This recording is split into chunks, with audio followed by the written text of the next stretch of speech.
おいしいな。たくさん食べました。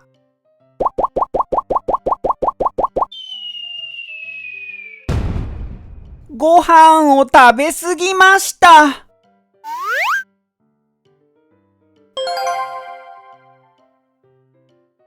たくさん何々した、とても何々だという意味です。マイナスなことでよく使います。接続はマス系プラスすぎる。苦しい。食べすぎた。さあ、皆さん乾杯しましょう。乾杯。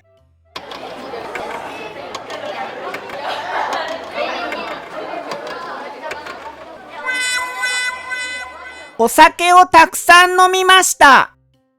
お酒を飲みすぎました。う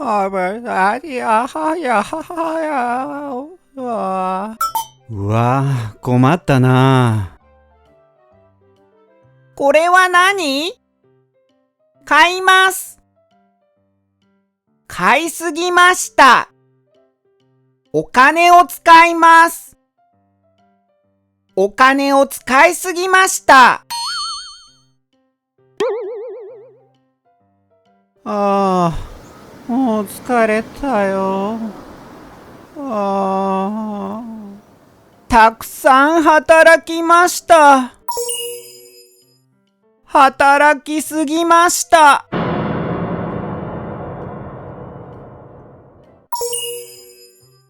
病気になりました。病気になった原因です。働きすぎましたの手形は、働きすぎて病気になりました。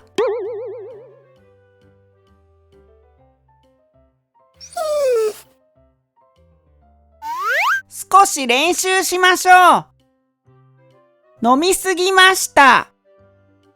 飲みすぎて気持ちが悪くなりました。食べすぎました。食べすぎてお腹が痛くなりました。歌いすぎました。歌いすぎて喉が痛くなってしまいました。答えは一つじゃないよ。やっとモンキー先生、お大事に。次は一形容詞プラスすぎる。見てください。どう思いますか？この服はとても大きいです。意を消します。この服は大きすぎます。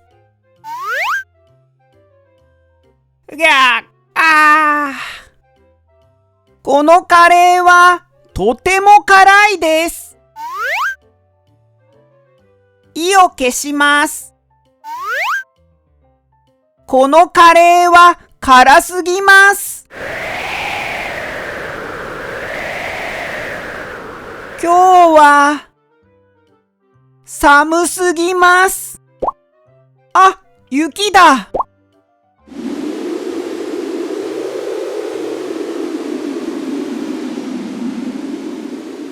少し練習しましょう。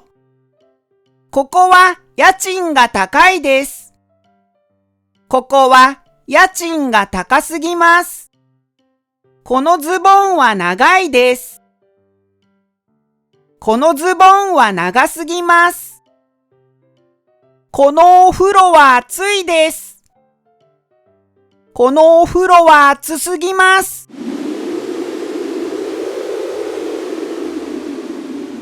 次はな形容詞プラスすぎる。見てください。どう思いますか？とても暇です。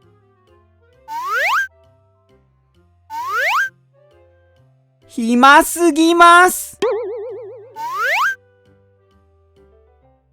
見て見て。このテストは簡単すぎます。少し練習しましょう。この漢字は複雑です。この漢字は複雑すぎます。このクラスは静かです。このクラスは静かすぎます。みんな、日本語でたくさん話しましょう。一緒に日本語を勉強しましょう。